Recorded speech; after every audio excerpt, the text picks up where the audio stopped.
नमस्कार साथीहरू, आशिक info YouTube च्यानलमा तपाईहरुलाई हार्दिक स्वागत छ। साथीहरू, हाम्रो अहिले अकाउन्टिङ स्ट्यान्डर्डको रिभिजनको सिरिज चलिरहेको थियो र आज हामी NAS 16 property plant and equipment भन्ने अकाउन्टिङ स्ट्यान्डर्डको रिभिजन गर्न गइरहेछौँ र तपाईहरुलाई यसको इम्पोर्टेन्सको बारेमा मलाई भन्नु पर्दैन।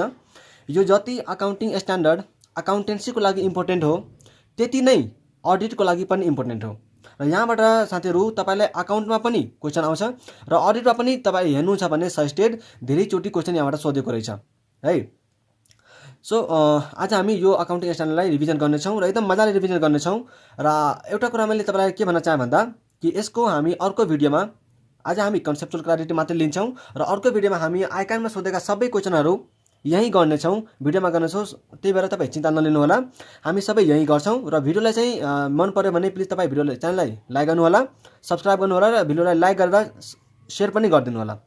अब हामी NAS 16 प्रोपर्टी प्लान्ट एन्ड इक्विपमेन्टलाई स्टार्ट गरौँ। सबैभन्दा पहिला म के भन्छु भन्दाखेरि कि प्रोपर्टी प्लान्ट एन्ड इक्विपमेन्ट भनेको हो के? प्रोपर्टी प्लान्ट एन्ड इक्विपमेन्ट भनेको, यसलाई मैले अब बुझाउन चाहे, प्रोपर्टी प्लान्ट एन्ड इक्विपमेन्ट भनेको त्यस्तो खालको ट्यान्जिबल एसेट्स है। प्रोपर्टी प्लान्ट एन्ड इक्विपमेन्ट भनेको त्यो सबै ट्यान्जिबल एसेट्स जसलाई हामी दुईटा कुरा, जसलाई हामी है त्यो सबै ट्यान्जिबल एसेट जसलाई चाहिँ हामी प्रोडक्सनको लागि, त्यस्तै सर्भिस दिनलाई अथवा रेन्टमा दिनलाई अथवा हामी एडमिनिस्ट्रेटिभ पर्पजको लागि यदि युज गर्छौँ भने त्यसलाई हामी के भन्छौँ? PPE भन्छौँ। ठिक छ। दुईटा कुरा, property plant and equipment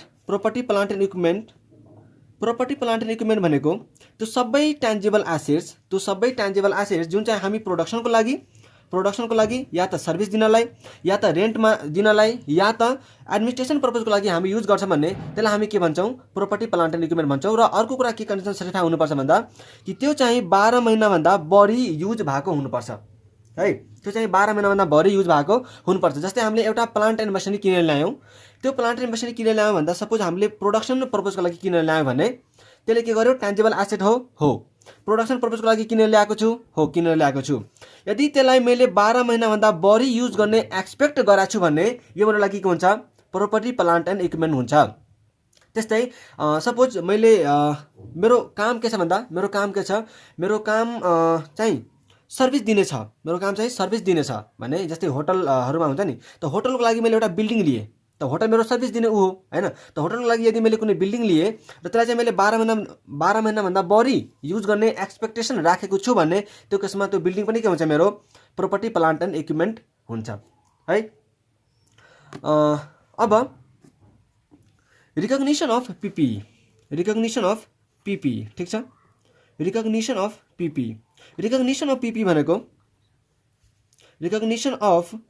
PPE भनेको PPE लाई रिकर्ड गर्ने तरिका है। रिकग्निसन अफ PPE भनेको PPE लाई रिकर्ड गर्ने तरिका। र यसमा तपाईलाई पहिला के याद गर्नुपर्छ भन्दाखेरि कि मेरो चाहिँ प्रोपर्टी प्लान्ट एन्ड इक्विपमेन्ट कतिखेर रिकर्ड गर्नुपर्छ, मेरो प्रोपर्टी प्लान्ट इक्विपमेन्ट कतिखेर चाहिँ अकाउन्टिङमा रिकर्ड गर्नुपर्छ। हामीसँग दुईटा कन्डिसन छ। यो दुईटा कन्डिसन यदि सेटिस्फाई भयो भने हामी मात्रै प्रोपर्टी प्लान्ट एन्ड इक्विपमेन्टलाई PPE लाई हामी अकाउन्टिङ रिकर्डमा देखाउँछौँ, नत्र हामी देखाउँदैनौँ। एउटा कन्डिसन के छ भन्दा कि यहाँबाट फ्युचर इकोनोमिक बेनिफिट आएको हुनुपर्छ।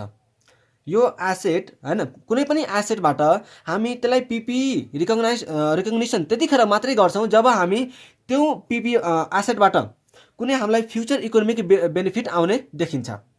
त्यो एसेटबाट यदि हाम्रो फ्युचर इकोनोमिक बेनिफिट आउने देखिन्छ र त्यसको चाहिँ हामी कस्ट मेजर गर्न सकिरहेछौँ भने त्यो एसेटलाई मात्रै हामी के गर्छौँ? रिकर्ड गर्छौँ, र त त्यसलाई रिकर्ड गर्ने एलिजिबिलिटी हुँदैन। ठिक छ। जस्तै मैले एउटा प्लान्ट एन्ड मसिनरी किने र यो प्लान्ट एन्ड मसिनरीबाट मलाई के हुन्छ? म प्रोडक्सन गर्छु। प्रोडक्सन गरेर मेरो के हुन्छ? सेल्स गरेर मेरो के हुन्छ? रेभेन्यू बढ्छ भनेपछि यो मेरो एउटा कन्डिसन के गर्छ? सेटिस्फाई गर्छ। फ्युचर इकोनोमिक बेनिफिट यहाँबाट मैले आएको देखिरहेको छु। त्यस्तै के यो मैले प्लान्ट एन्ड मसिनरीको मैले कस्ट रिलायबली मेजर गर्न सकिरहेको छु? यदि सकिरहेको छु भने त्यो मेरो लागि के हुनु भयो? यसको चाहिँ सेकेन्ड कन्डिसन सेटिस्फाई हुने भयो। मतलब यो प्लान्ट एन्ड मेसिनरीबाट मेरो फ्युचर इकोनोमिक बेनिफिट पनि आइरहेको छ र मैले यसको चाहिँ कस्ट पनि मेजर गर्न सकिरहेको छु भने मात्रै म यसलाई एज अ पिपी अकाउन्टिङमा रेकर्ड गर्छु, नत्र यसको अकाउन्टिङमा रेकर्ड हुँदैन। ठिक छ। त्यसपछि इनिसियल रिकग्निसनकै कुरा गर्ने हो भने यहाँ यसको कस्ट हामीले थाहा हुनुपर्छ। जुन हामीले भन्यौँ नि कि कस्ट एन्ड रिलायबिलिटी मेजर गर्नुपर्छ, त कस्टमा चाहिँ के को पार्ट पर्छ भन्ने कुरो चाहिँ अब हामी बुझ्छौँ। ठिक छ। कस्टमा चाहिँ के को पार्ट पर्छ भन्ने कुरो चाहिँ हामी बुझ्छौँ। हेर्नु होला। सो यहाँ मैले के लेखेँ भन्दाखेरि कस्ट भन्ने कुरो लेख्छेँ। कस्टमा अब के पर्छ त्यो चाहिँ तपाईँ हेर्नु होला है। कस्टमा मेरो तीनवटा कुरा पर्छ। एउटा त सबभन्दा पहिला पर्चेज कस्ट। के पर्चेज कस्ट। पर्चेज कस्ट भनेको सिम्पली तपाईँ जस्तै अब मैले यहाँ प्लान्ट मेसिनरी लिएको छु, त यसकै मैले सबै ठाउँमा चाहिँ अब इक्जाम्पल लिएकोले हुन्छ। तपाईँ यहीसँग लिङ्क गरेर बुझ्नु होला। ठिक छ। मैले प्लान्ट मेसिनरी किने, त प्लान्ट मेसिनरीको लागि चाहिँ मैले कति पैसा तिरेँ त, त्यो चाहिँ मेरो लागि के हो, पर्चेज कस्ट हो। त्यस्तै प्लान्ट मेसिनरी किन्दा मैले चाहिँ कुनै ड्युटीहरू तिरेको हुनसक्छ। मैले कुनै ड्युटीहरू ट्याक्सेसहरू चाहिँ तिरेको हुनसक्छ। सो त्यो ट्याक्सेसहरू यदि मैले तिरेको छु भने त्यो ट्याक्सेस पनि मेरो के हुन्छ, पर्चेज कस्टको पार्ट भएर जान्छ। एउटा कुरो के ध्यान दिनु पर्यो भन्दा कि त्यो ट्याक्स चाहिँ मेरो नन रिफन्डेबल हुनुपर्छ। रिफन्डेबल ट्याक्स छ भने त्यो चाहिँ फेरि पर्चेज कस्टको पार्ट बन्दैन। त्यो जहिले पनि नन रिफन्डेबल ट्याक्स पर्चेज कस्टको मात्रै पार्ट बन्छ, रिफन्डेबल बन्दैन। ओके। त्यसपछि हामीसँग अर्को कुन कस्ट चाहिँ एड गरिन्छ, डाइरेक्टली एट्रिब्युटेबल कस्ट। डाइरेक्टली एट्रिब्युटेबल कस्ट भनेको कस्तो हेर्नु है। डाइरेक्टली एट्रिब्युटेबल कस्ट भनेको जस्तै मैले प्लान्ट मेसिनरी ल्याएँ, त यसको मलाई के गर्नुपर्ने हुनसक्छ, इन्स्टलेसन कस्ट मेरो लाग्न सक्छ। त्यो मेसिनलाई चाहिँ इन्स्टल गर्नुपर्ने हुनसक्छ। सो इन्स्टल गर्नलाई मेरो इन्स्टलेसन कस्ट लाग्छ भने त्यो पनि मेरो के हुन्छ, मेसिनको कस्टकै पार्ट बन्छ।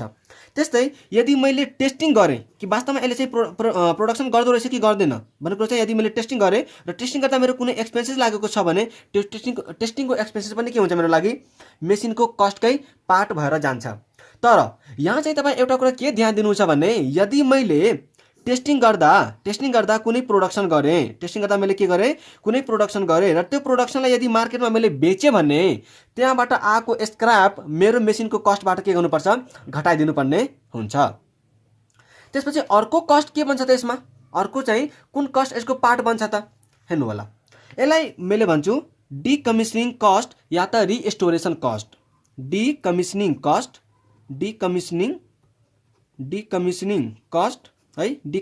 कस्ट अथवा रिस्टोरेसन कस्ट या त यसलाई अर्को भन्ने भने डिसमेन्टलिङ कस्ट। रिस्टोरेसन कस्ट पनि भन्छ, डिसमेन्टलिङ कस्ट। यसलाई चाहिँ मैले अब बुझाउन चाहे तपाईँलाई। यो पनि मेरो के हुन्छ, कस्टको पार्ट बन्छ। यसको इक्जाम्पल तपाईँ यसरी बुझ्नु होला। जस्तै मैले एउटा है, यसको इक्जाम्पल चाहिँ मैले बुझाउन गइरहेको छु है। यो त अब सिम्पल भयो, पर्चेज कस्ट मेरो जोड्नु पर्यो। यता चाहिँ जे इन्स्टलेसन कस्ट मेरो टेस्टिङ एक्सपेन्सहरू लागेको छ भने त्यो चाहिँ मैले जोडिदिन्छु। तर डिकमिसनिङ कस्ट वा त डिसमेन्टलिङ कस्ट भनेको के हो चाहिँ त्यो चाहिँ मैले तपाईँलाई चाहिँ बुझाउन खोजिरहेको छु है। यहाँ हेर्नु होला। जस्तै तपाईँले नेपाल सरकारबाट एउटा चाहिँ तपाईँले के दियो भन्दा नेपाल सरकारले एउटा जग्गा दियो। ल तपाईँ चाहिँ यहाँ के गर्नुहोस् होला, इन्डस्ट्री खोल्नुहोस् र तपाईँ 25 वर्षसम्म चाहिँ तपाईँ बिजनेस गर्नुहोस् र बिजनेस गरिसकेपछि मलाई 25 वर्षपछि मेरो ल्यान्ड मैले जस्तो दिएको थिएँ त्यस्तै मलाई फर्काइदिनु होला। बुझ्नुभयो? तपाईँलाई नेपाल सरकारले के दियो, एउटा ल्यान्ड दियो बिजनेस गर्नलाई कि तपाईँ यहाँ चाहिँ बिजनेस गर्नुहोस् 25 वर्षसम्म र 25 वर्ष बिजनेस गरिसकेपछि मैले जे हालतमा तपाईँलाई ल्यान्ड दिएको थिएँ मलाई त्यही हालतमा ल्यान्ड के गर्नु होला, फर्काइदिनु होला भनेर भनेको छ। ओके, मैले के गरेँ, अब फ्याक्ट्री यसमा खोलेँ र 25 वर्षसम्म चाहिँ त्यसलाई अपरेसन गरेँ। ठिक छ। 25 वर्षपछि मलाई यो के हुन्छ, यो ल्यान्ड मलाई सरकारले जसरी दिएको थियो मैले त्यस्तै चाहिँ फर्काउनु पर्ने हुन्छ।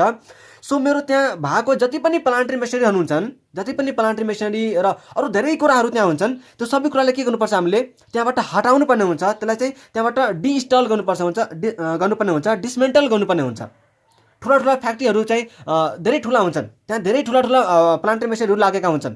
त्यसलाई मेरो के हुन्छ, हटाउनलाई त्यहाँबाट डिसमेन्टलिङ कस्ट मेरो लाग्छ। सो त्यो डिसमेन्टलिङ कस्ट पनि मैले के गर्छु, यहाँ कस्टको पार्टमा मेरो चाहिँ मेसिनरीको कस्टमा राख्छु। तर के मेरो 25 वर्षपछि सपोज मैले के भने कि मलाई यो ल्यान्डलाई जुन मलाई सरकारले दिएको छ नि त्यो ल्यान्डलाई मलाई पहिलेकै हालतमा ल्याउनलाई 5 लाख रुपियाँ लाग्छ। पहिलेकै हालतमा ल्याउनलाई कति लाग्छ रे? 5 लाख रुपियाँ लाग्छ। कहिले लाग्छ यो चाहिँ? 25 वर्षपछि। त 25 वर्षपछि लाग्छ 5 लाख रुपियाँ। त के म अहिले मेसिनको कस्टमा 5 लाख रुपियाँ एड गर्छु? हैन। यो म 5 लाख रुपियाँलाई के गर्छु भन्दा पहिला चाहिँ तपाईँ क्यापिटल बस्टिङ वा त फाइनेन्सियल म्यानेजमेन्टमा पढ्नु भएको होला, प्रेजेन्ट भ्यालु भन्ने कन्सेप्ट। हामी के गर्छौँ यो 25 वर्षको के लिन्छौँ भन्दा डिस्काउन्टिङ फ्याक्टर लिन्छौँ र त्यो डिस्काउन्टिङ फ्याक्टरले यो 5 लाखलाई के गर्छ भन्दा प्रेजेन्ट भ्यालुमा ल्याउँछौँ र त्यो प्रेजेन्ट भ्यालु चाहिँ हाम्रो मेसिनको कस्टको पार्ट बन्छ। क्लियर छ अब? ठिक छ। तपाईँलाई चाहिँ डिस्काउन्टिङ रेट दिएको हुनुपर्छ क्वेसनमा। ओके, यति भइसक्यो भने अब हामी एउटा कुरा के हेर्छ भन्दा कि हामीले अहिले के हेर्यौँ? इनिसियल रिकग्निसन हेर्यौँ। हामी अहिले के हेर्यौँ? इनिसियल रिकग्निसन हेर्यौँ कि सुरुमा चाहिँ मेसिनको कसरी रिकर्ड गरिन्छ भन्ने कुरो चाहिँ। ठिक छ। त यति के भयो? कस्टहरू चाहिँ हामीले निकाल्यौँ। यसरी कस्ट निकालिसकेपछि हामी के गर्छौँ अब अकाउन्टिङमा हैन बुक्स अफ अकाउन्टमा हामी रिकर्ड गरिदिन्छौँ। ओके, यसपछि मैले के डिस्कस गर्छु भन्दा एकदमै इम्पोर्टेन्ट छ है गाइज, यो चाहिँ एकदम इम्पोर्टेन्ट छ। तपाईँले एकदम ध्यान दिएर सुन्नुपर्ने हुन्छ। इनिसियल रिकग्निसन, म अब फेरि इनिसियल रिकग्निसनकै कुरा गर्छु, तर यसमा चाहिँ धेरै केसेसहरू छ। यसमा धेरै केसेसहरू छ। यहाँ हेर्नु होला, म तपाईँलाई बुझाउँदैछु हैन, चिन्ता नलिनुहोस् के, मजाले बुझ्ने हो कि मात्रै, मजाले बुझ्ने हो सुनेर है। इनिसियल रिकग्निसन यसको मैले के भन्छु भन्दा भेरियस केसेस, यसको चाहिँ मैले भन्छु भेरियस केसेस। धेरैवटा केसहरू छ यसको, त्यो चाहिँ मैले अब डिल गर्न गइरहेको छु र त्यो चाहिँ तपाईँ बुझ्नुहुन्छ यहाँ है। एउटा के हेर्नु छ भन्दाखेरि कि यो जुन मैले तरिका भनेको छु नि तपाईँलाई कि पर्चेज कस्ट लिने, डाइरेक्टली एट्रिब्युटेबल कस्टहरू लिने, यताउता लिने भन्ने कुरो त कतिखेर मात्रै एप्लाई हुन्छ? जब म प्लान्ट एन्ड मेसिनरीलाई पर्चेज गरेर ल्याउँछु। तर के म जहिले पनि एसेटलाई पर्चेज गरेर ल्याउने हो त? अरू कुनै तरिका छैन र यो एसेट ल्याउनलाई? छ नि। म कसरी ल्याउन सक्छु? एउटा तरिका यहाँ हेर्नु होला, जस्तै मैले के गरेँ भन्दा एक्सचेन्ज गरेँ। जस्तै मैले के गरेँ? Exchange of assets. यो मेरो नम्बर 1 पोइन्ट हो यसमा, एक्सचेन्ज अफ एसेट। यो मेरो के हो? Exchange of asset. ठिक छ। एक्सचेन्ज अफ एसेटमा जस्तै मैले के गरेँ भन्दा बिल्डिङ, एउटा मान्छेलाई मैले एउटा बिल्डिङ दिएँ, एउटा चाहिँ मैले के गरेँ बिल्डिङ चाहिँ तपाईँ लानुहोस् र मलाई के दिनुहोस् भन्दा प्लान्ट एन्ड मेसिनरी दिनुहोस्। मैले यो प्लान्ट एन्ड मेसिनरी जुन मैले माथि किनेको छु नि, सपोज मैले के गरेँ एक्सचेन्ज गरेर ल्याएको छु। मैले प्लान्ट एन्ड मेसिनरी लिएँ र त्यसलाई बिल्डिङ के गरेँ दिएँ। अब यस्तो केसमा जुन मैले प्लान्ट एन्ड मेसिनरी यो टेकन छ नि र यो चाहिँ गिभन भयो है, ल्यान्ड बिल्डिङ चाहिँ मैले दिएको छु र प्लान्ट एन्ड मेसिनरी चाहिँ मैले लिएको छु भने यो केसमा अब जुन यो प्लान्ट एन्ड मेसिनरी जुन मैले लिएको छ नि हो, यसलाई चाहिँ कुन भ्यालुमा रिकग्नाइज गर्ने त? कुन भ्यालुमा यसलाई म रिकग्नाइज गर्छु त? अब यहाँ के भन्छ तपाईँको अकाउन्टिङ स्ट्यान्डर्डले कि पहिला चाहिँ तपाईँ जुन एसेट दिनुभएको हो नि, हो त्यसको फेयर भ्यालु हेर्नु होला। पहिला चाहिँ तपाईँ जुन एसेट दिनुभएको हो त्यसको फेयर भ्यालु हेर्नु होला। यसको चाहिँ म के गर्छु? फेयर भ्यालु हेर्छु र यही फेयर भ्यालुमा म के गर्छु? यो प्लान्ट एन्ड मेसिनरीलाई रिकर्ड गर्छु आफ्नो बुक्स अफ अकाउन्टमा। तर यदि यो चाहिँ फर्स्ट प्रायोरिटी है। तर यदि तपाईँलाई बिल्डिङको फेयर भ्यालु दिएन भने तपाईँ अब जुन एसेट लिनुभएको हो नि, हो यसको चाहिँ अब तपाईँ फेयर भ्यालु हेर्नुहुन्छ। ठिक छ। तपाईँ यसको अब के हेर्नुहुन्छ? फेयर भ्यालु हेर्नुहुन्छ। पहिला म गिभन हैन एसेट गिभन जुन छ मेरो त्यसको चाहिँ फेयर भ्यालु हेर्छु। यदि यो छ भने म त्यसमा रिकर्ड गरिदिन्छु। यदि मलाई दिएको एसेटको फेयर भ्यालु दिएन भने म कुन एसेट रिसिभ गराएको छु त्यसको म फेयर भ्यालु हेर्छु। यो छ भने म त्यसमै प्लान्ट एन्ड मेसिनरीलाई के गर्छु? रिकर्ड गर्छु। तर यदि मलाई यसको पनि जुन एसेट मैले दिएको छु त्यसको पनि फेयर भ्यालु मलाई थाहा छैन, त्यो पनि मैले निकाल्न सकिनँ, र जुन मैले एसेट रिसिभ गरेको छु त्यसको पनि मलाई फेयर भ्यालु थाहा भएन भने त्यो केसमा चाहिँ यो प्लान्ट एन्ड मेसिनरीलाई कुन भ्यालुमा रिकर्ड गर्नु त? कुन भ्यालुमा रिकर्ड गर्नु भन्ने कुरो आउँछ। सो यो केसमा तपाईँ के गर्नुहुन्छ भन्दा क्यारिङ अमाउन्टमा है, यहाँ के भन्छ तपाईँको अकाउन्टिङ स्ट्यान्डर्डले कि cost is measured at carrying amount that is book value if fair value of assets given or received is not available or when there is lack of commercial substance that is profit lack of availability of profit motive। ठीक छ, lack of intention of profit motive। यहाँ तपाईँ के बुझ्नु होला भन्दाखेरि कि यदि मलाई दिएको एसेटको फेयर भ्यालु थाहा छैन, लिएको एसेटको पनि मलाई फेयर भ्यालु थाहा छैन भने त्यो केसमा चाहिँ म के गर्छु भन्दा प्लान्ट एन्ड मसिनरीको बुक भ्यालु जे छ त्यसमै म के गर्छु रेकर्ड गरिदिन्छु। यो त एउटा केस भयो। त्यस्तै अर्को केस के भन्छ यो चाहिँ कि फेयर भ्यालु त थाहा छैन र त्यहाँ चाहिँ ल्याक अफ कमर्सियल सब्सटेन्स छ। ल्याक अफ कमर्सियल सब्सटेन्स भनेको कस्तो हुन्छ त्यो चाहिँ हेर्नु है। ल्याक अफ कमर्सियल सब्सटेन्स भनेको सिम्पली भन्यो भने प्रफिट मोटिभ नभएको। तर यसलाई यसो डिटेलमा बुझ्नुहुन्छ भने कसरी बुझ्न सक्नुहुन्छ भन्दा कि यो चाहिँ एउटा ए भन्ने बिजनेसम्यान छ हैन, एउटा यो ए भन्ने को छ बिजनेसम्यान छ र एउटा यो चाहिँ बी भन्ने बिजनेसम्यान छ है। अब ए यहाँ चाहिँ सपोज कुनै एउटा ठाउँमा बिजनेस गरिरहेछ र बी चाहिँ उसले आफ्नो ठाउँमा बिजनेस गरिरहेछ हैन। ए को के भयो भन्दा वेयर हाउस छ नि, वेयर हाउस, त्यो ए को चाहिँ वेयर हाउस यो एरियामा कहीँ पनि पाएन। यो एरिया छ नि, यो एरियामा चाहिँ कहीँ पनि पाएन। यसले एकैचोटि यहाँ उसलाई चाहिँ के भेट्यो, वेयर हाउस भेट्यो है। यहाँ चाहिँ ए को वेयर हाउस रहेछ, यहाँ चाहिँ कसको वेयर हाउस रहेछ रे, ए को चाहिँ वेयर हाउस रहेछ र बीले चाहिँ यो एरियामा कहीँ पनि वेयर हाउस पाएन। बी को वेयर हाउस कता पायो, एकैचोटि यहाँ पायो है।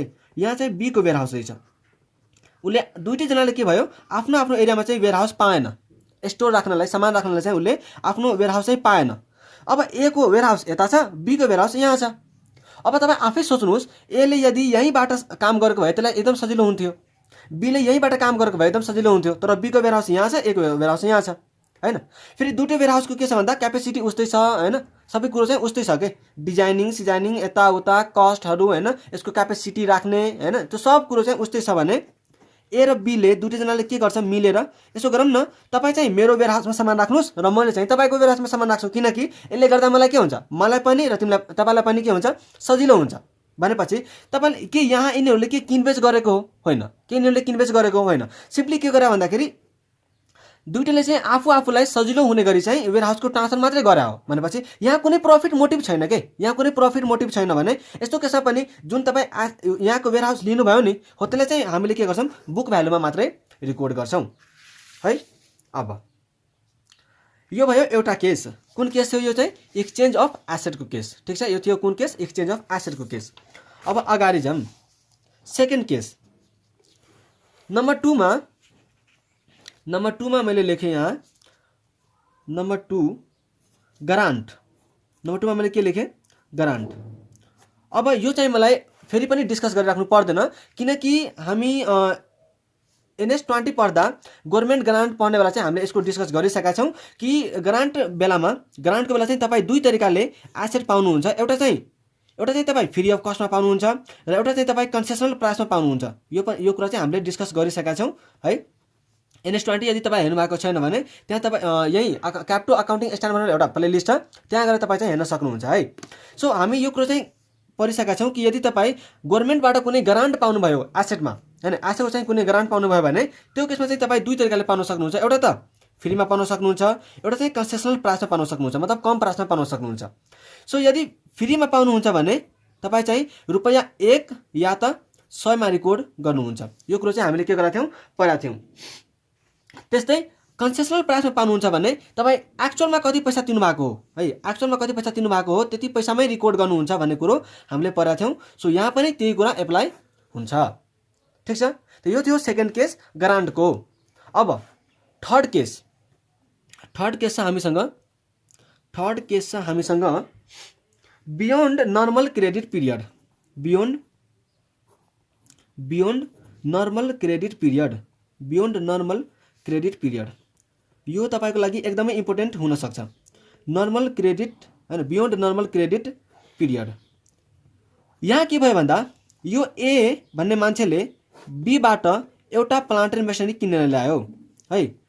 यसको कस्ट रहेछ सपोज 50 लाख रुपैयाँ। कस्ट कति रहेछ 50 लाख रुपैयाँ। अब यसले के भन्छ, बी साहब म चाहिँ तपाईँलाई अहिले 50 लाख रुपैयाँ तिर्दिनँ, म तपाईँलाई 3 साल पछि आफ्टर 3 इयर्स है, आफ्टर 3 इयर्स म के गर्छु तपाईँलाई यो 50 लाख रुपैयाँ तिर्छु। त 50 लाख रुपैयाँ यदि 3 साल पछि यसले बीलाई तिर्छ भने के बीले 50 लाख रुपैयाँमै मान्छ होला त? यदि यसले 50 लाख रुपैयाँ बीलाई चाहिँ 3 साल पछि तिर्छ भने के बीले 3 साल पछि 50 लाख रुपैयाँ नै लिन मान्छ? योभन्दा बढी उसलाई चाहिन्छ, योभन्दा बढी चाहिन्छ नि, किनकि यसले उसलाई यदि सुरुमै तिरेको भए त उसले त काहीँ न काहीँ ब्याङ्कमा राख्थ्यो, काहीँ न काहीँ डिपोजिट राख्थ्यो, यहाँबाट उसले केही रिटर्न कमाउँथ्यो। तर के उसले 3 साल पछि तिर्छ भने के उसले केही रिटर्न कमाउन सक्यो त? सकेन नि। भनेपछि यो केसमा के हुन्छ, बिलले पनि भन्छ ठिकै छ हजुर, मलाई त केही मतलब छैन, तपाईँ यदि 3 साल पछि नै दिनुहुन्छ भने त दिनुहोस्, तर मलाई के मतलब छ र, तर मलाई कति चाहिन्छ, 55 लाख रुपियाँ चाहिन्छ। मैले 50 लाख रुपियाँ लिँदिनँ, 3 साल पछि मैले 3 साल पछि कति लिन्छु, 55 लाख रुपियाँ लिन्छु। ठिक छ। त यस्तो केस छ भने तपाईँ यो केसमा चाहिँ अहिले अब हेर्नुहोस्, पैसा त तपाईँ 3 साल पछि दिनुहुन्छ नि त, पैसा त तपाईँ 3 साल पछि दिनुहुन्छ, तर एसेट त मैले अहिले ल्याएको हो नि त के म बुक्स अफ अकाउन्टमा पनि 3 साल पछि गएर रिकर्ड गर्छु कि मलाई अहिले बुक्स अफ अकाउन्टमा रिकर्ड गर्नुपर्छ, अहिले रिकर्ड गर्नुपर्छ, त म अहिले कुन भ्यालुमा रिकर्ड गरौँ, अहिले कुन भ्यालुमा रिकर्ड गरौँ भन्ने कन्सेप्ट हो हाम्रो।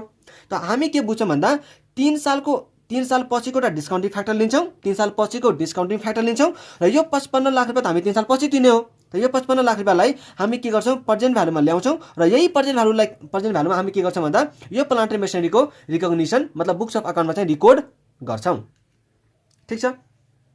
अब त्यसपछि यदि मलाई कुनै डिफरेन्स आयो भने, जस्तै मैले के भयो, यो 55 लाख मैले चाहिँ मैले प्रेजेन्ट भ्यालुमा ल्याउँछु र यो प्रेजेन्ट भ्यालुमा ल्याइसकेपछि म के गर्छु, यो प्रेजेन्ट भ्यालु माइनस यसको कस्ट यो कस्टबाट प्रेजेन्ट भ्यालु घटाइदिन्छु, जे मेरो उ आउँछ नि डिफरेन्स, त्यो चाहिँ मेरो के हुन्छ, इन्ट्रेस्टको पोर्सन हुन्छ, त्यो चाहिँ मेरो के हुन्छ अरे इन्ट्रेस्टको पोर्सन हुन्छ र म त्यसलाई प्रफिट एन्ड लस अकाउन्टमा ट्रान्सफर गरिदिन्छु। यो थियो तपाईँको third case, beyond normal credit period, beyond normal credit period.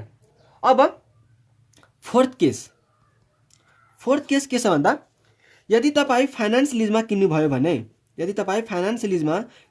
हामी NS17 को पनि गर्छौँ, रिभिजन गर्छौँ हैन, त्यहाँ पनि हाम्रो छ, यदि तपाईँ लिज NS17 लिज छ हैन, त्यो चाहिँ हामी रिभिजन गर्छौँ।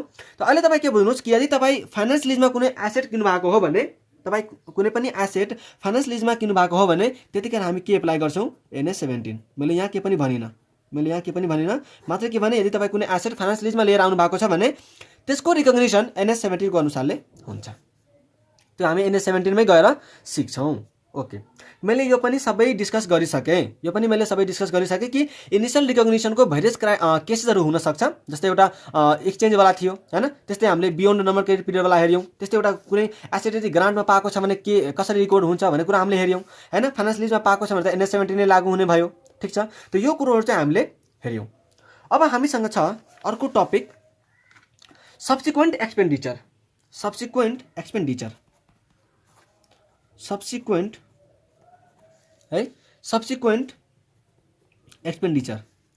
यो टपिकले के भन्छ त, सब्सिक्वेन्ट एक्सपेन्डिचर है,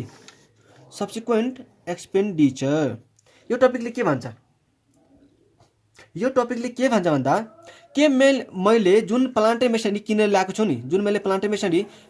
छु नि, कि यसको यो जुन सुरुमा जस्तो हालतमा रहन्छ नि, के त्यही हालतमा सधैँ रहन्छ त, यो जुन मैले प्लान्ट एन्ड मेसिनरी किनेर ल्याएको छु नि, त्यो प्लान्ट एन्ड मेसिनरी के जुन हालतमा अहिले छ त्यही हालतमा सधैँ रहन्छ र रहँदैन नि त, यो त बिग्रिन्छ, भत्किन्छ, के हुन्छ हैन। सो यसको मलाई के गर्नुपर्ने हुन्छ भन्दा मलाई यसको चाहिँ सर्भिसिङ गराइराख्नुपर्ने हुन्छ हैन,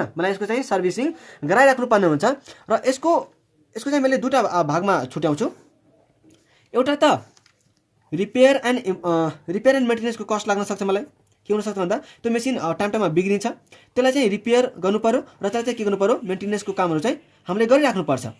सो यदि हामी रिपेयर एन्ड मेन्टेनेन्सको लागि यदि कुनै खर्च गराएको छ भने यो चाहिँ सब्सिक्वेन्ट एक्सपेन्डिचर हो है। मेसिन ल्याइसकेपछि त्यसलाई रिकग्निसन गरिसकेपछि पछि गएर यदि यो खर्चहरू चाहिँ लाग्ने हो मेरो है, पछि गएर लाग्ने हो, सुरुमै त कहाँ रिपेयर एन्ड इम्प्रुभमेन्टको कस्ट लाग्छ र हैन। त पछि गएर रिपेयर एन्ड मेन्टेनेन्सको कस्ट जुन मेरो इन्कम हुन्छ नि, त्यतिखेर चाहिँ त्यो खर्चलाई म के गर्छु, प्रफिट एन्ड लस अकाउन्टमा ट्रान्सफर गरिदिन्छु, त्यसलाई कता ट्रान्सफर गरिदिन्छु, प्रफिट एन्ड लस अकाउन्टमा ट्रान्सफर गरिदिन्छु। तर अर्को पनि एउटा खर्च हुन्छ, रिप्लेसमेन्ट अथवा यसलाई मैले के भने अथवा मेजर इन्स्पेक्सन। ठिक छ, मेजर इन्स्पेक्सन यो चाहिँ बुझ्नु होला है, अब मैले के भने कि रिप्लेसमेन्ट अर मेजर इन्स्पेक्सन। त रिप्लेसमेन्ट कस्तो भयो भन्दा तपाईँले योभन्दा पहिला पनि क्यापनहरूतिर पाउनुभयो होला कि जब कुनै प्लान्ट मेसिनरी या त कुनै एसेटको केही कुरा रिप्लेस गरेर यदि त्यसको प्रोडक्टिभिटी या त प्रोडक्सन क्यापेसिटी यदि इन्क्रिज हुन्छ या त त्यसको लाइफ बढ्छ भने हामी त्यो कस्टलाई के गर्छौँ, क्यापिटलाइज गर्छौँ भनेर पहिले पनि भन्नु भएको होला र त्यही कुरो यहाँ पनि रिपिट हुन्छ। यदि कुनै एसेटको मैले पार्ट के गरेँ, रिप्लेस गरेँ र त्यो रिप्लेस गरेको कारणले गर्दाखेरि मेरो फ्युचर इकोनोमिक बेनिफिट बढ्नेवाला छ र मैले त्यसलाई चाहिँ 12 महिनाभन्दा बढी युज गर्नेवाला छु भने त्यसले के गर्यो, पिपिईको हामीले जुन सुरुमा पढाएको त्यो क्राइटेरिया त्यो मिट गर्यो र त्यो मिट गर्यो भने हामी त्यो कस्टलाई के गर्छौँ भन्दा क्यापिटलाइज गरिदिन्छौँ। त्यस्तो कस्टलाई के गर्नुपर्छ, क्यापिटलाइज गर्नुपर्छ र जुन पार्टलाई हामीले रिप्लेस गरेको हो नि, त्यो पार्टलाई अब के गर्नुपर्छ, डिरिकगनाइज गरिदिनुपर्छ। जस्तै मैले अब के गरेँ, एउटा रिप्लेसमेन्ट गरेँ र रिप्लेसमेन्ट गरेको पार्टको चाहिँ सपोज 2,50,000 रुपियाँ कस्ट परेको थियो है। सपोज मेरो अहिले जुन पार्टलाई मैले रिप्लेस गरेँ त्यसको चाहिँ नयाँ पार्टको कति परेको छ, मेरो 2,50,000 परेको छ भने म यो के गर्छु, अब प्लान्ट र मेसिनरीको कस्टमा जोड दिन्छु 2,50,000 माइनस पनि मलाई गर्नुपर्छ यो जुन पार्टलाई मैले रिप्लेस गराउ नि त्यसको अब के हुन सक्छ, त्यसको अब डब्ल्युडिबी होला, त्यसको अब के होला, डब्ल्युडिबी होला हो। त्यो डब्ल्युडिबी अफ रिप्लेस्ड पार्ट्स, जुन पार्टलाई हामीले हटाएको छौँ नि त्यो पार्ट्सको चाहिँ डब्ल्युडिबीलाई हामीले के गर्नुपर्ने हुन्छ, डिरिकगनाइज गरिदिनुपर्छ, मतलब बुक्स अफ अकाउन्टबाट हटाइदिनु पर्ने हुन्छ। त नयाँ पार्टको कस्ट हामी एड गरिदिन्छौँ र जुन पार्टलाई रिप्लेस गरेको हो नि त्यो पार्टको चाहिँ डब्ल्युडिबीलाई हामी के गर्छौँ, बुक्सबाट हटाइदिन्छौँ। ठिक छ। त यो भयो कुन केसमा, रिप्लेसमेन्ट और मेजर इन्स्पेक्सनको केसमा हामी यो ट्रिटमेन्ट गर्छौँ। तर सिम्पल रिपेयर एन्ड मेन्टेनेन्सको कस्ट छ भने हामी प्रफिट एन्ड लस अकाउन्टमा ट्रान्सफर गरिदिन्छौँ। त यो थियो हाम्रो सब्सिक्वेन्ट एक्सपेन्डिचरको ट्रिटमेन्ट। अब हामीसँग छ अर्को टपिक डेप्रिसिएसन। डेप्रिसिएसन। यो डेप्रिसिएसन के हो हेर्नु है, डेप्रिसिएसन त अब एकदमै सिम्पल छ, हामी पहिला पनि पढिसकेकै छौँ हैन डेप्रिसिएसनका कुराहरू। डेप्रिसिएसनले मा के छ भन्दा तपाईँ कुन मेथड फलो गर्नुहुन्छ त्यो चाहिँ अब तपाईँको इच्छा हो हेर्नुहोस् हैन, एसएलए मेथड फलो गर्नुहुन्छ कि डब्ल्युडिबी मेथड फलो गर्नुहुन्छ कि कुन मेथड छ त्यो चाहिँ अब तपाईँले चुज गर्न सक्नुहुन्छ। तर यसले के भन्छ भन्दा कि एउटा कस्तो हुन्छ नि भन्दाखेरि कि मैले एउटा चाहिँ प्लान्ट एन्ड मेसिनरी किनेर ल्याएँ है, तर यो प्लान्ट एन्ड मेसिनरी किन्दा है मैले अर्को पनि यसको यो सँगसँगै 2-3वटा चाहिँ अर्को पनि मेसिनहरू किन्नु पर्यो जसले गर्दा चाहिँ यो प्लान्ट मेसिनरी चल्नमा मद्दत गर्छ। किनकि कहिलेकाहीँ के हुन्छ नि त्यो प्लान्ट मेसिनरी चल्नलाई हामीलाई चाहिँ कि सपोर्टिभ इक्विपमेन्टहरू पनि चाहिन्छ के। त्यो सपोर्टिभ इक्विपमेन्टहरू सपोज मैले यो प्लान्ट मेसिनरी किने, यो चल्नलाई चाहिँ मलाई केही सपोर्टिभ इक्विपमेन्टहरू पनि चाहिन्छ अरे। त्यो सपोर्टिभ इक्विपमेन्टहरू पनि चाहिन्छ भने त्यो केसमा चाहिँ तपाईँले के गर्नुपर्छ, डिप्रिसिएसनको त अब तपाईँको चोइस हो, जुन मेथड तपाईँ फलो गर्नुहुन्छ त्यो चाहिँ तपाईँ गर्न सक्नुहुन्छ हैन मजाले। तर यहाँ के छ भन्दा कि यदि मैले प्लान्ट मेसिनरी किन्दा कुनै सपोर्टिङ इक्विपमेन्टहरू पनि किनेको छु भने त्यो केसमा चाहिँ प्रत्येक कम्पोनेन्टको छुट्टा छुट्टै डिप्रिसिएसन क्याल्कुलेट गर्नुपर्ने हुन्छ, न कि एकैचोटिमा प्लान्ट मेसिनरीकै डिप्रिसिएसन क्याल्कुलेट गर्छौँ। जस्तै मैले एउटा प्लान्ट मेसिनरी किने त यसको कस्ट सपोज मेरो कति पर्यो भन्दा 50 लाखको कस्ट पर्यो है, र यो सँगसँगै मैले चाहिँ अर्को 3वटा किने सपोर्टिभ इक्विपमेन्टहरू, दुईटा मात्र दुईटा मानौँ हैन, दुईटा मैले किने, यसको चाहिँ कति पर्छ भन्दाखेरि 5 लाख रुपियाँ पर्छ, यसको चाहिँ 5 लाख रुपियाँ पर्छ र यसको चाहिँ 15 लाख रुपियाँ पर्छ सपोर्टिभ इक्विपमेन्टहरू है। त सपोर्टिभ इक्विपमेन्ट छ र यसको लाइफ चाहिँ सपोज 7 वर्ष छ, यसको लाइफ चाहिँ 3 वर्ष छ र यसको लाइफ चाहिँ 4 वर्ष छ भने यो सबैको चाहिँ तपाईँले के गर्नुपर्ने हुन्छ, छुट्टा छुट्टै डिप्रिसिएसन चार्ज गर्नुपर्ने हुन्छ। अब एकैचोटि 50 लाख प्लस 5 लाख प्लस 15 लाख गरेर अनि डिभाइड बाई यो 7ले गरेर भएन, किनकि सबको छुट्टा छुट्टै लाभ छ नि त, सबको छुट्टा छुट्टै कस्ट हो नि त भनेपछि तपाईँले के गर्नुपर्छ, छुट्टा छुट्टै चाहिँ डिप्रिसिएसन क्याल्कुलेट गर्नुपर्ने हुन्छ। त 50 लाख डिभाइड बाई 7 प्लान्ट मेसिनरीको डिप्रिसिएसन, त्यस्तै यो सपोर्टिङ इक्विपमेन्टको 5 lakh divide by 3 15 lakh divide by 4। त सबको म के गर्छु, छुट्टा छुट्टै म के गर्छु डिप्रिसिएसन क्याल्कुलेट गर्छु। तर अब के भयो भन्दा तपाईँले चाहिँ लास्टमा प्रत्येक सालको लास्टमा के गर्नुहुन्छ, डेप्रिसिएसनको मेथडलाई रिभ्यू गर्नुहुन्छ। तपाईँ प्रत्येक साल के गर्नुहुन्छ, प्रत्येक सालको इन्डमा डेप्रिसिएसन मेथडलाई रिभ्यू गर्नुहुन्छ कि वास्तवमा यो मेरो मेथड एसेटहरूको लागि एप्लिकेबल हो कि यो मेथड मेरो एसेटहरूको लागि सुटेबल हो, एप्रोप्रिएट हो, होइन भने के मलाई अरू कुनै मेथडमा स्विच गर्नुपर्ने छ,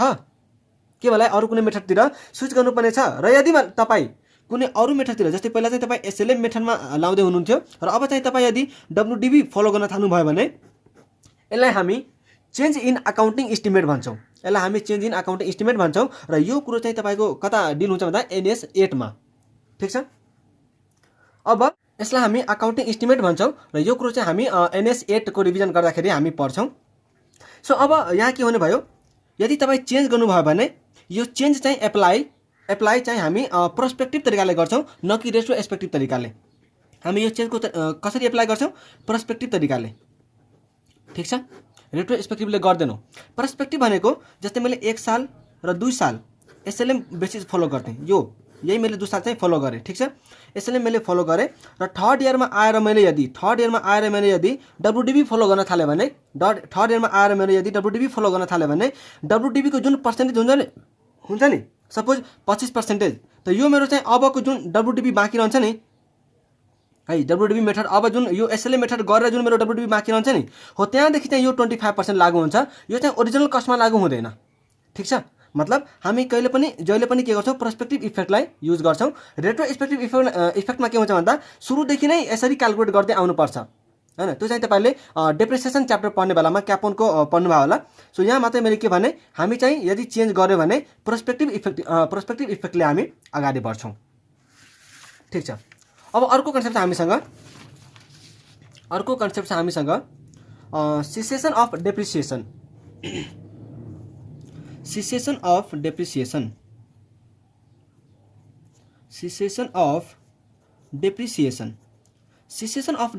भनेको यदि तपाईँ NS23 पढ्नु भएको छ, हैन, मेरो यदि रिभिजन गर्नुभएको छ भने त्यहाँ हामीले सेसेसन अफ क्यापिटलाइजेसन भनेर पढेका थियौँ, हैन। यहाँ के छ? सेसेसन अफ डेप्रिसिएसन। यसको मतलब सिम्पली के हुन्छ भन्दा कि कहिलेदेखि चाहिँ मेरो एसेटमा डेप्रिसिएसन चार्ज गर्नु पर्दैन, एउटा केस यसको के छ, यसलाई चाहिँ मैले एकदमै चाँडो सकाउन कोसिस गर्छु किनकि यसमा कुनै रिलिभेन्ट त्यति छैन। यसको सिम्पली के हो भन्दा जतिखेर तपाईँको रेसिडुअल भ्यालु तपाईँको के हुन्छ रे? ग्रेटर देन हुन्छ बुक भ्यालु भन्दा यदि तपाईँको रेसिडुअल भ्यालु यदि बढी छ भने तपाईँ त्यसपछि चाहिँ डेप्रिसिएसन क्यालकुलेट गर्नुहुन्न। किन भन्नु न? किनकि जब तपाईँ डेप्रिसिएसन क्यालकुलेट गर्नुहुन्छ नि, तपाईँ फर्मुला के छ? Cost of asset minus scrap value divide by life. त कस्ट अफ एसेट नै यदि मेरो, हैन, त्यो एसेटको रेसिडुअल भ्यालु नै यदि मेरो बुक भ्यालु भन्दा कम भइदियो भने त अब त डेप्रिसिएसन कहाँबाट लाग्छ, हो कि हैन?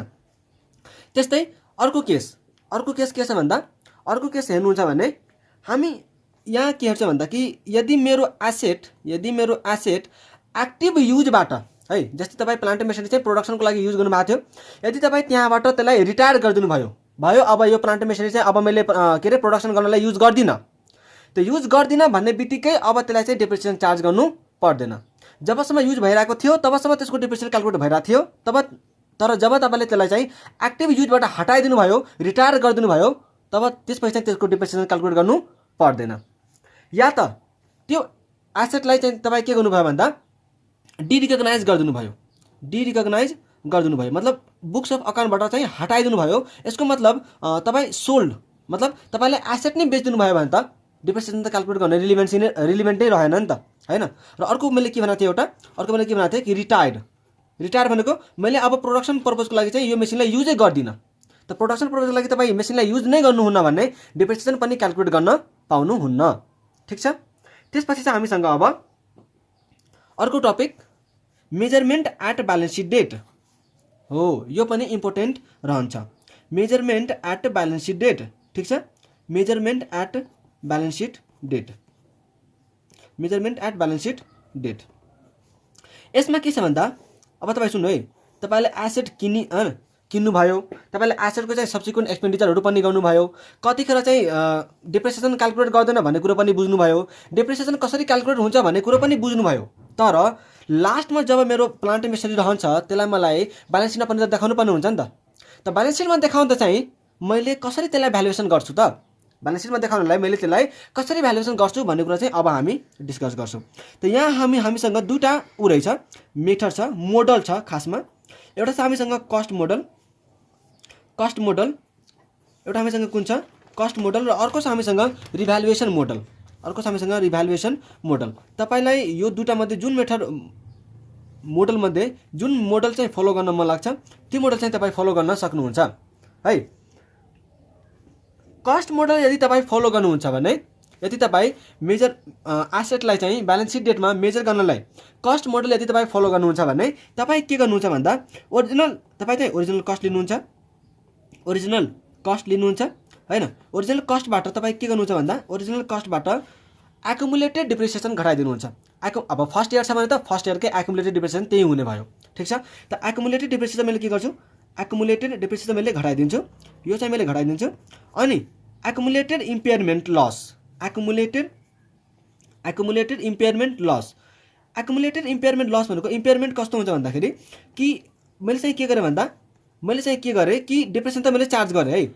अब यो जुन भ्यालु आउँछ नि हो यो चाहिँ तपाईँ के गर्नुहुन्छ ब्यालेन्स सिटमा चाहिँ यो भ्यालु देखाउनुहुन्छ है। त इम्पेयरमेन्ट लस कस्तो हुन्छ भन्दाखेरि कि मैले चाहिँ एसेटमा डिप्रिसिएसन गरेँ है, मैले एसेटलाई डिप्रिसिएट गरेँ, तर डिप्रिसिएट गरे पनि मलाई के लागिरहेको छ भन्दाखेरि कि यसको भ्यालु चाहिँ यति नहुनुपर्ने हो, यसको भ्यालु चाहिँ यति नहुनुपर्ने हो। जस्तै एउटा 2,50,000को चाहिँ मेसिनरी रहेछ सपोज हैन, र यसको चाहिँ मैले के गरेँ भन्दा 1 लाखको चाहिँ डिप्रिसिएसन गरिसकेँ, 1 लाख चाहिँ डिप्रिसिएसन गरिसकेँ। अब यसको भ्यालु कति देखिन्छ यहाँ 1,50,000को डिप्रिसिएसन त मैले गरेँ, तर मलाई के लागिरहेको छ भन्दाखेरि होइन यार यो एसेटको त मार्केटमा 1,20,000 भन्दा बढीमा त कसैले पनि किन्न चाहँदैनन् भने मेरो यहाँ चाहिँ 30,000को के हुन्छ इम्पेयरमेन्ट लस हुन्छ यस्तो केसमा। सो त्यस्तो कुनै इम्पेयरमेन्ट लस छ भने तपाईँ त्यो पनि के गर्नुहुन्छ घटाउनुहुन्छ, र यहाँ जुन भ्यालु आउँछ नि हो यो भ्यालु चाहिँ तपाईँ के गर्नुहुन्छ भन्दा ब्यालेन्स सिटमा चाहिँ देखाउनुहुन्छ। यो कस्ट मोडल फलो गर्नुहुन्छ भने त्यतिखेर। त्यस्तै यदि मैले रिभ्यालुएसन मोडल फलो गरेँ भने कसरी रेकर्ड गर्नु त, यसमा के हुन्छ तपाईँ फेयर भ्यालु लिनुहुन्छ है, तपाईँ फेयर भ्यालु लिनुहुन्छ। फेयर भ्यालु भनेको त्यही मार्केट भ्यालु कुन डेटको ब्यालेन्स सिट डेटको तपाईँ के लिनुहुन्छ अरे फेयर भ्यालु लिनुहुन्छ, र यसबाट तपाईँ के गर्नुहुन्छ भन्दा सब्सिक्वेन्ट डिप्रिसिएसन घटाउनुहुन्छ है। सब्सिक्वेन्ट डिप्रिसिएसन भनेको पछि लाग्ने डिप्रिसिएसनहरू घटाउनुहुन्छ, ठिक छ। सब्सिक्वेन्ट डिप्रिसिएसन घटाइदिनुहुन्छ माइनस तपाईँ सब्सिक्वेन्ट इम्पेयरमेन्ट लस तपाईँ यहाँबाट घटाउनुहुन्छ, र यो सबै घटाइसकेपछि तपाईँसँग अब जुन भ्यालु देखिन्छ यहाँ त्यो यो भ्यालु चाहिँ तपाईँ के गर्नुहुन्छ ब्यालेन्स सिटमा देखाउनुहुन्छ यदि तपाईँ रिभ्यालुएसन मोडल फलो गर्नु भएको छ भने। अब हामीसँग छ यो भयो कुन measurement at balance sheet date. Balance sheet डेटमा चाहिँ तपाईँ एसेटलाई यसरी के गर्नुहुन्छ मेजर गर्नुहुन्छ। अब हामीसँग अर्को टपिक छ एउटा रिभ्यालुएसन टेक्निक। रिभ्यालुएसन पनि एसेटलाई गर्नुपर्ने हुन्छ हैन, एसेटलाई रिभ्यालुएसन पनि गर्नुपर्ने हुन्छ। सो रिभ्यालुएसन टेक्निकमा के छ त हेर्नु होला है। रिभ्यालुएसन टेक्निक यो NS16 चाहिँ अलिकति लामो छ, त्यही भएर एकदम मजाले चाहिँ ध्यान दिएर सुन्नु होला है, यसो बोर लाग्न सक्छ। रिभ्यालुएसन टेक्निक अब हामीसँग रिभ्यालुएसन टेक्निकमा पनि हामीसँग दुईटा छ। एउटा के छ भन्दा रिभ्यालुएसन टेक्निकमा पनि हामीसँग दुईटा तरिका छ रिभ्यालुएसन गर्ने। एउटा छ हामीसँग नेट मेथड, एउटा हामीसँग के छ नेट मेथड, र अर्को छ हामीसँग ग्रस मेथड, ठिक छ ग्रस मेथड। नेट मेथडले यदि तपाईँ रिभ्यालुएसन गरिराख्नु भएको छ भने नेट मेथडले यदि तपाईँ के अरे रिभ्यालुएसन गरिराख्नु भएको छ भने त्यो केसमा चाहिँ तपाईँ के गर्नुहुन्छ भन्दा ओरिजिनल कस्टबाट है सुन्नु होला, ओरिजिनल कस्टबाट म के गर्छु ओरिजिनल कस्ट हैन, ओरिजिनल कस्ट म लिन्छु हैन। मेरो ओरिजिनल कस्ट चाहिँ कति हो ओरिजिनल कस्टबाट है, ओरिजिनल कस्टबाट म के गर्छु यहाँबाट चाहिँ एकुमुलेटेड डिप्रिसिएसन घटाइदिन्छु। त यो मेरो के आउँछ अब यो मेरो के आउँछ यहाँबाट चाहिँ यो मैले घटाइदिएँ भने यो मेरो के आउँछ अब बुक भ्यालु आउँछ, ठिक छ। यो मेरो के आउँछ अरे बुक भ्यालु आउँछ। अब यदि यसको मैले चाहिँ मार्केटमा, ठिक छ, यसको यदि मार्केटमा सपोज फेयर भ्यालु चाहिँ हैन मार्केट भ्यालु, यसले मैले चाहिँ मार्केट भ्यालु भन्ने, त्यो मार्केट भ्यालु यदि यसको बढिरहेछ भने त्यो चाहिँ के हुन्छ यसको रिभ्यालुएसन चाहिँ गरिन्छ, र त्यो रिभ्यालुएसन गर्ने बेला यदि बढी छ भने इन्क्रिज हुन्छ, कम छ भने डिक्रिज हुन्छ है। त यो भयो तिम्रो तपाईँको चाहिँ नेट मेथडमा। यसको मैले चाहिँ तपाईँलाई यहाँ पनि इक्जाम्पल दिएकै थिएँ कि 250 को चाहिँ ओरिजिनल कस्ट थियो। सपोज मैले 1 लाखको चाहिँ डिप्रिसिएसन गरिसकेको छु भने मेरो कति बाँकी रहन्छ बुक भ्यालु चाहिँ 150 को बाँकी रहन्छ, र यो चाहिँ तपाईँको मार्केट भ्यालु यदि कति छ अरे 1,20,000 छ भने तपाईँको यो 30,000 के हुन्छ रिभ्यालुएसन। 150 को चाहिँ तपाईँको बुक भ्यालु हो, र मार्केटमा चाहिँ 120 को मात्रै बेचिरहेछ भने यो चाहिँ तपाईँको के हुन्छ रिभ्यालुएसन लस, यो चाहिँ त्यो के हुन्छ तपाईँको रिभ्यालुएसन लस। सो त्यस्तै तपाईँ नेट मेथडमा पनि गर्नुहुन्छ। तर ग्रस मेथडमा चाहिँ त्यसरी हुन्न, ग्रस मेथडमा चाहिँ त्यसरी हुँदैन। ग्रस मेथडमा गर्ने चाहिँ तरिका अलिक छुट्टै छ। ग्रस मेथडमा तरिका कस्तो छ भन्दाखेरि मैले तपाईँलाई यता देखाउन चाहन्छु। यसको यदि तपाईँ इक्जाम्पल बुझ्नुभयो भने तपाईँ इक्जाममा न्युमेरिकल एकदम मजाले गर्न सक्नुहुन्छ है। यसको त अलिकति सजिलो छ, टक्क original cost minus accumulated depreciation गर्ने, बुक भ्यालु लिने र बुक भ्यालुसँग चाहिँ मार्केट प्राइससँग कम्पेयर गर्ने, कति छ त्यो अब बढाएको छ भने इन्क्रिज, कम छ भने डिक्रिज, त्यसरी चाहिँ तपाईँ गर्न सक्नुहुन्छ।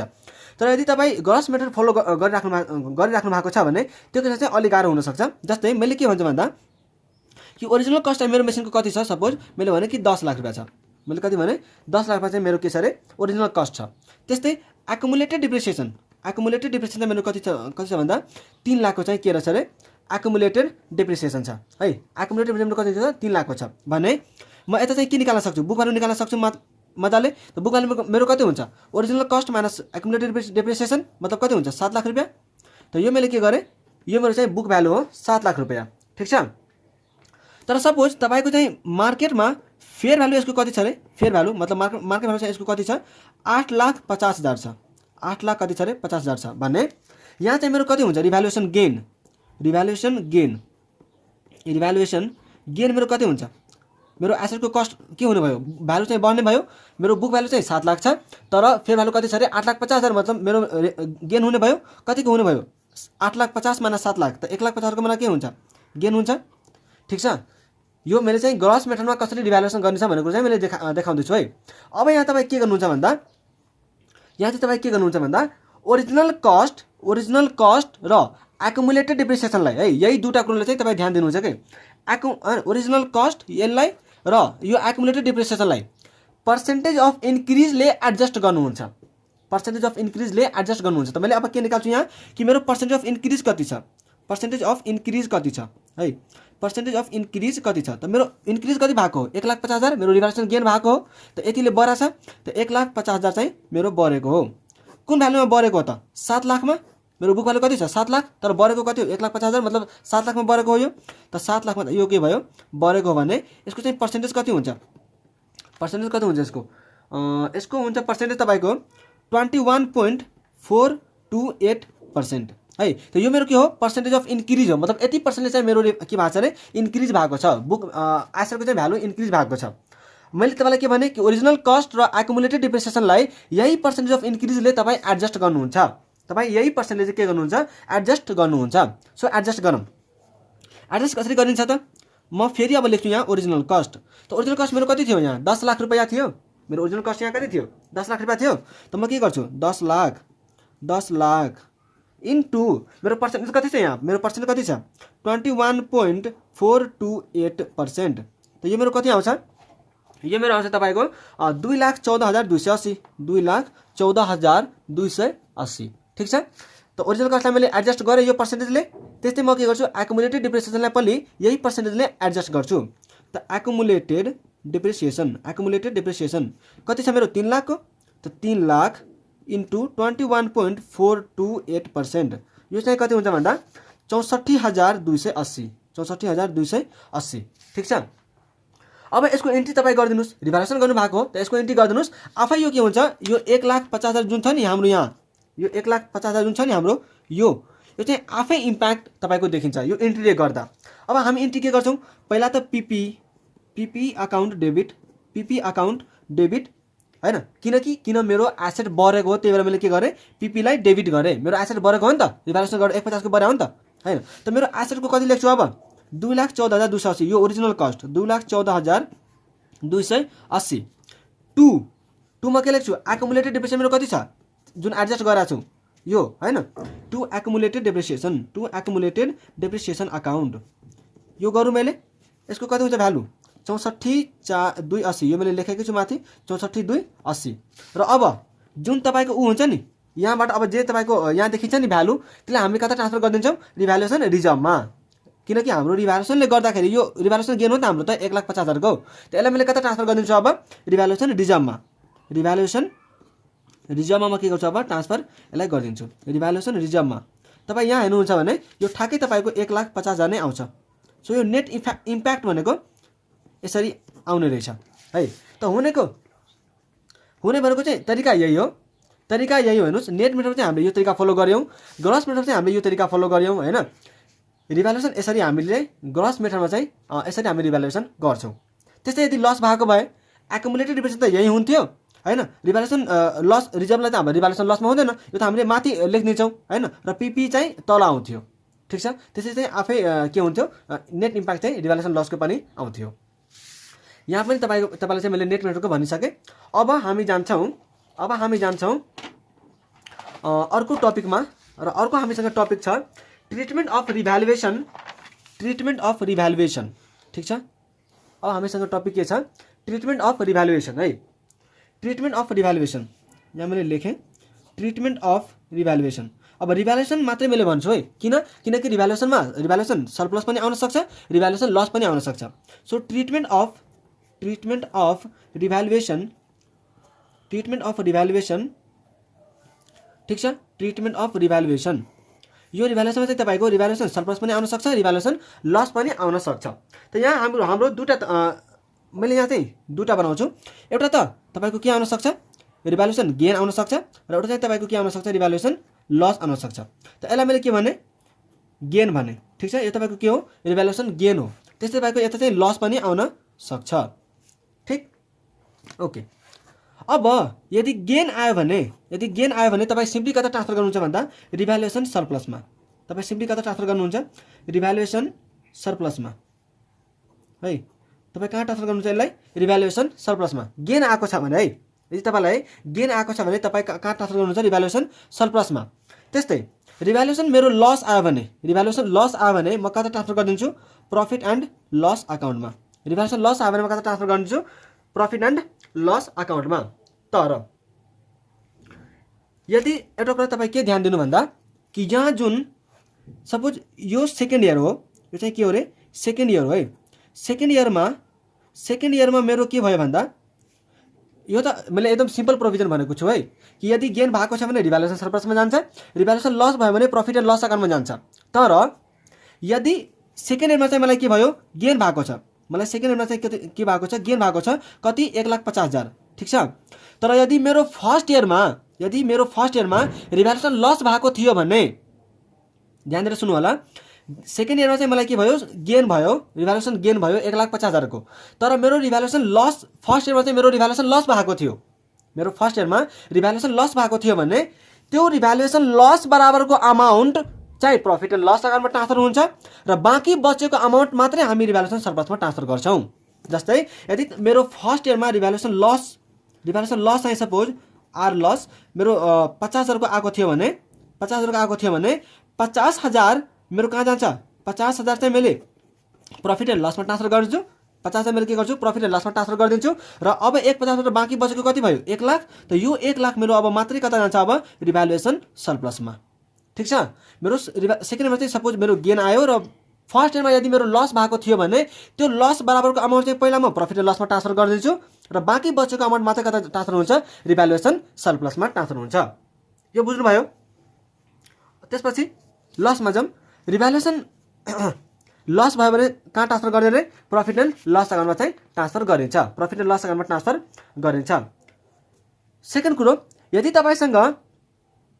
तपाईसँग रिभ्यालुएसन सरप्लस पहिलेदेखि छ, यदि तपाईसँग पहिले रिभ्यालुएसन सरप्लस छ, जस्तै सपोज मेरो सेकेन्ड इयरमा आएर के भयो, लस भयो, सेकेन्ड इयरमा आएर मेरो लस भयो भने फर्स्ट इयरमा मेरो गेन आएको थियो, फर्स्टमा चाहिँ के भएको थियो रे, फर्स्ट इयरमा चाहिँ मेरो गेन आएको थियो है। फर्स्ट इयरमा गेन आएको थियो भने त म त यता के गरेको होला, रिभ्यालुएसन सरप्लसमा मैले ट्रान्सफर गरेको होला, हो कि होइन। मेरो यदि फर्स्ट इयरमा रिभ्यालुएसन गेन आएको थियो भने मैले रिभ्यालुएसन सरप्लसमा अमाउन्ट ट्रान्सफर गरेको होला। अब यहाँ मेरो सेकेन्ड इयरमा के भयो, रिभ्यालुएसन लस आयो भने म के गर्छु भन्दाखेरि पहिला म के गर्छु, रिभ्यालुएसन सरप्लसमा ट्रान्सफर गर्छु है। पहिला म के गर्छु, त्यो पछिल्लो बराबरको अमाउन्टको चाहिँ रिभ्यालुएसन सरप्लसमा ट्रान्सफर गरिदिन्छु, र बचेको अमाउन्ट मात्रै म कता ट्रान्सफर गरिदिन्छु, प्रफिट एन्ड लस अकाउन्टमा ट्रान्सफर गरिदिन्छु, ठिक छ। यसको जस्ट अपोजिट हो।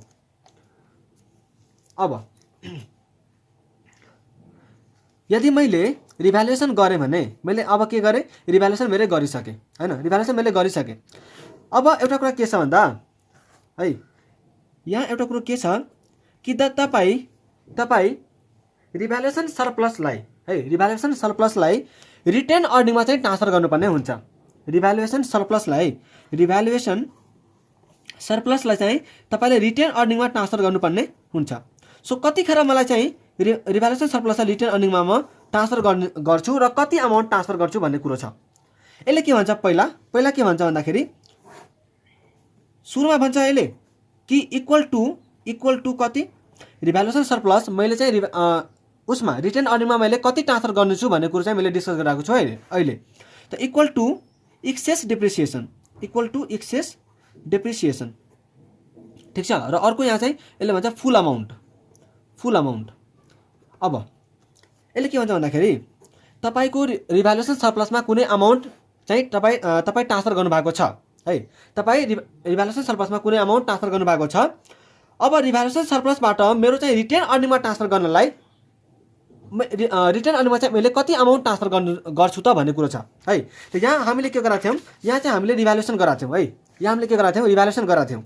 त रिभ्यालुएसन गरेका थियौँ भने यहाँ हेर्नुहुन्छ भने तपाईँको अब रिभ्यालुएसन गरिसकेपछि यसमा रिभ्यालुएसन हुने भयो 850 मा। त तपाईँको बुक्स अफ अकाउन्टमा अब कति भ्यालु देखिन्छ, यो 850 के देखिन्छ हो। त पहिला मेरो कति थियो, 7 लाखको भ्यालु थियो है, 7 लाखको भ्यालु थियो र सपोज यसको लाइफ चाहिँ कति छ, 5 साल छ भने डिप्रेसन कति लाग्छ होला, 1,40,000 पहिला लागिरहेको थियो। त पहिला चाहिँ कति डिप्रेसन लाग्थ्यो अरे, 1,40,000 चाहिँ डिप्रेसन लागिरहेको थियो है, पहिला चाहिँ कति डिप्रेसन लागिरहेको थियो, 1,40,000 को चाहिँ डिप्रेसन लागिरहेको थियो है। तर अब मेरो के हुने भयो, मेरो त अब नयाँ भ्यालु हुने भयो 850, मेरो अब नयाँ भ्यालु हुने भयो 850। त नयाँ भ्यालुको अनुसारले कति लाग्छ त, 850 डिभाइड बाई 5 मैले गरेँ भने अब मेरो नयाँ भ्यालु कति लाग्छ अरे, 1,70,000 को मेरो डिप्रेसन लाग्ने भयो। सो मेरो एक्सेस डिप्रेसिएसन कति लाग्यो त, एक्सेस डिप्रेसिएसन मेरो कति लाग्यो त्यो चाहिँ हेर्नु होला है। त एक्सेस डिप्रेसिएसन कति लाग्छ, 170 माइनस 140 30,000 यो एक्सेस डिप्रेसिएसन, त्यही भएर मैले यहाँ लेखेको छु इक्वल टु एक्सेस डिप्रेसिएसन। त यति बराबरको चाहिँ मैले पैसा के गर्छु अब 30,000, यहाँ अहिले जुन हामीले निकाल्यौँ नि 30,000। सो यो 30,000 मैले के गर्छु भन्दा रिभ्यालुएसन सरप्लसबाट रिटेन अर्निङमा ट्रान्सफर गरिदिन्छु, यति बराबरको पैसा चाहिँ। तर फुल अमाउन्ट कतिखेर गर्ने त, फुल अमाउन्ट कतिखेर गर्ने भन्दा जब तपाईँ एसेटलाई डिस्पोज गर्नुहुन्छ, भने अब एसेट नै गइसक्यो त त्यसकोमा चाहिँ रिभ्यालुएसन सरप्लसलाई राखेर के गर्नु, त्यो रिभ्यालुएसन सरप्लसलाई म के गर्छु रिटेन अर्निङमा ट्रान्सफर गरिदिन्छु। रिटेन अर्निङ भनेको जेनरल रिजर्भ हो है, रिटेन अर्निङ भनेको चाहिँ के हो अरे, जेनरल रिजर्भ हो। अब यो पैसा के हुन्छ, डिस्ट्रिब्युटेबल बन्छ। रिभ्यालुएसन सरप्लसमा हुँदा चाहिँ डिस्ट्रिब्युटेबल थिएन, तर अब रिभ्यालुएसन सरप्लसबाट जब मैले रिटेन अर्निङमा ट्रान्सफर गरिदिन्छु, जेनरल रिजर्भमा ट्रान्सफर गरिदिन्छु, त्यो चाहिँ अब फ्री रिजर्भ बन्छ। यसको मतलब यो अब डिस्ट्रिब्युटेबल हुन्छ। ओके, अब कतिखेर चाहिँ मैले प्लान्ट एन्ड मेसिनरीलाई डिरिकग्नाइज गर्नु त, कतिखेर चाहिँ मैले प्लान्ट एन्ड मेसिनरीलाई डिरिकग्नाइज गर्नु है, डिरिकग्निसन अफ पिपी। अब यो हाम्रो सेकेन्ड लास्ट टपिक छ, डिरिकग्निसन अफ पिपी, ठिक छ, डिरिकग्निसन अफ पिपी। यो डिरिकग्निसन अफ पिपीमा चाहिँ हामीले पहिला पनि गरेकै हौँ हैन, पहिला पनि हामीले कुरा गरेकै हौँ कि डिरिकग्नाइज गर्ने बेला हैन, डिरिकग्नाइज गर्ने बेला तपाईँ के हुन्छ भन्दा पहिला डिरिकग्नाइज चाहिँ दुई तरिकाले हुन्छ है, डिरिकग्नाइज चाहिँ दुई तरिकाले हुन्छ।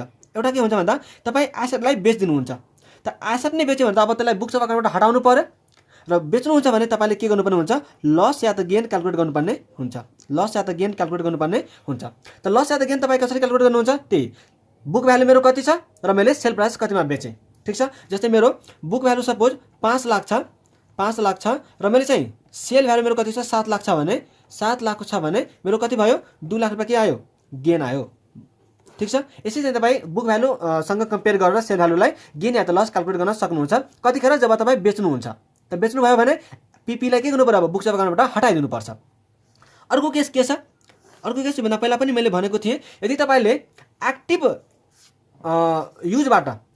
युजबाट त्यो प्लान्ट एन्ड मेसिनरीलाई या त एसेटलाई हटाइदिनु भयो भने त्यो केसमा चाहिँ तपाईँ के गर्नुहुन्छ भन्दा त्यसको क्यारिङ अमाउन्ट या त त्यसलाई चाहिँ डब्लुडिबी भनौँ हैन, बुक भ्यालु है डब्लुडिबी या त fair value less selling expenses हो। यसमा चाहिँ तपाईँ के गर्नुहुन्छ, डिस्क्लोज गर्नुहुन्छ। कतिखेर जब तपाईँ त्यसलाई बेच्नलाई चाहिँ तपाईँले इन्टेन्सन राखिसक्नुभयो तर चाहिँ त्यसलाई मैले अझै पनि के गरेको छैन, डिरिकग्नाइज गरेको छैन है, मैले चाहिँ डिस्पोजल गर्नलाई होल्ड त गरेर राखेको छु, तर त्यसलाई चाहिँ मैले बुक्स अकाउन्टबाट हटाएको छैन भने त्यो केसमा चाहिँ तपाईँ WDB या त fair value less cost to sell यो दुटा मध्ये जुन लोवर हुन्छ त्यो भ्यालुमा चाहिँ तपाईँ देखाउनुहुन्छ। बुझ्नुभयो यो पनि डिरेकग्निसन अफ पिपी। अब लास्ट टपिक छ हामीसँग change in decommissioning liability. Change in decommissioning liability, change in decommissioning liability. ठीक छ, चेन्ज इन डिकमिसनिङ लायबिलिटी। अब यो लास्ट टपिक छ है, चेन्ज इन डिकमिसनिङ लायबिलिटी। त चेन्ज इन डिकमिसनिङ लायबिलिटी भनेको जस्तै हामीले सुरुमै के पढाएको थियौँ भन्दा सुरुमै हामीले के पढाएको थियौँ कि यदि सरकारले मलाई चाहिँ 5 वर्षपछि, यदि सरकारले मलाई 25 वर्षपछि ल्यान्ड माग्छ भने मैले त्यही अनुसारले त्यसलाई रिटर्न पनि गर्नुपर्ने हुन्छ हैन, त्यस्तै मलाई फर्काउनु पर्ने हुन्छ। सो त्यो फर्काउँदा हैन, त्यो त मलाई फर्काउँदा केही खर्च लाग्थ्यो। सुरुमा मैले भनेको थिएँ कि यतिको खर्च लाग्छ भने त्यसको चाहिँ प्रेजेन्ट भ्यालुमा ल्याएर मलाई के गर्नुपर्ने थियो, मैले मेसिनको कस्टमा एड गराएको थिएँ भने के तपाईँले जुन सुरुमा भन्नुभएको थियो कि मेरो चाहिँ 25 वर्षपछि 5 लाख रुपियाँ खर्च लाग्छ कि यो 5 लाख रुपियाँ कन्स्ट्यान्ट रहन्छ र 25 सालसम्म कि यो कन्स्ट्यान्ट रहन्छ र कि तपाईँले जुन डिस्काउन्टिङ रेट युज गरेर सपोज मैले 10% डिस्काउन्ट बनाएको थिएँ हैन, त के यो तपाईँको डिस्काउन्टिङ रेट सधैँ सेम रहन्छ र सरकारले पछि गएर यदि 25 वर्षमा होइन मलाई 30 वर्षमा रिटर्न गर्नु भनेर भन्यो भने के तपाईँको डिकमिसनिङ लायबिलिटी सेम रहन्छ र अझै रहँदैन नि त। So change in decommissioning liability. So change in decommissioning liability चाहिँ हामी के गर्छौँ भन्ने कुरो छ। चेन्ज इन डिकमिसनिङ लायबिलिटीलाई हामी के गर्छौँ भन्ने कुरो छ। यहाँ हेर्नु होला, यदि तपाईँ कस्ट मोडल फलो गर्नुभएको छ भने दुईवटा कुरो छ यहाँ चाहिँ। यदि तपाईँ उता थियो नि हामीले मेजरमेन्ट एट ब्यालेन्स सिट डेटमा, मेजरमेन्ट एट ब्यालेन्स सिट डेटमा थियो नि, measurement of asset at balance sheet date, त्यहाँ यदि तपाईँ कस्ट मोडल फलो गर्नुभएको थियो भने कुनै गेन या त लस आयो भने है, यदि चेन्जमा यस्तो कमिसनिङ लायबिलिटीमा चाहिँ कुनै चेन्ज आयो भने त्यो चेन्जलाई तपाईँ के गर्नुहुन्छ भन्दा PPE को कस्टसँग ठीक छ, PPE को कस्टसँग एडजस्ट गर्नुहुन्छ।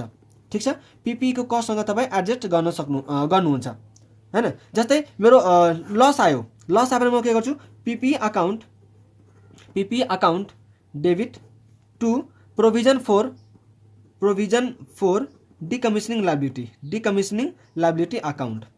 ठीक छ, यसरी being loss in provision charge, त्यसरी चाहिँ तपाईँले यो एन्ट्री गर्न सक्नुहुन्छ। त्यस्तै यदि तपाईँ रिभ्यालुएसन मोडल फलो गर्नुभएको थियो भने भने त्यो केसमा चाहिँ तपाईँ गेन या त लसलाई तपाईँ रिभ्यालुएसन सरप्लससँग एडजस्ट गर्नुहुन्छ। तपाईँ रिभ्यालुएसन सरप्लससँग एडजस्ट गर्न सक्नुहुन्छ। तर यदि ब्यालेन्स सिटमा कुनै रिभ्यालुएसन सरप्लस नै छैन भने त्यतिखेर चाहिँ हामी त्यो गेन या त लसलाई प्रफिट एन्ड लस अकाउन्टमा ट्रान्सफर गरिदिन्छौँ। यदि तपाईँ रिभ्यालुएसन सरप्लससँग एडजस्ट गर्नुहुन्छ भने यसको एन्ट्री हुन्छ revaluation surplus account debit to provision for decommissioning liability account. ठीक छ, यसरी चाहिँ तपाईँ के गर्न सक्नुहुन्छ भन्दा एडजस्ट गर्न सक्नुहुन्छ। र यदि रिभ्यालुएसन सरप्लस छैन भने तपाईँ पुरै अमाउन्ट कता ट्रान्सफर गर्नुहुन्छ, प्रफिट एन्ड लस अकाउन्टमा। अब गेन छ कि लस छ के छ त्यो अनुसार तपाईँ चाहिँ ट्रान्सफर गर्न सक्नुहुन्छ। सो यो हाम्रो लास्ट टपिक थियो र यसकै साथै हामी आजको टपिक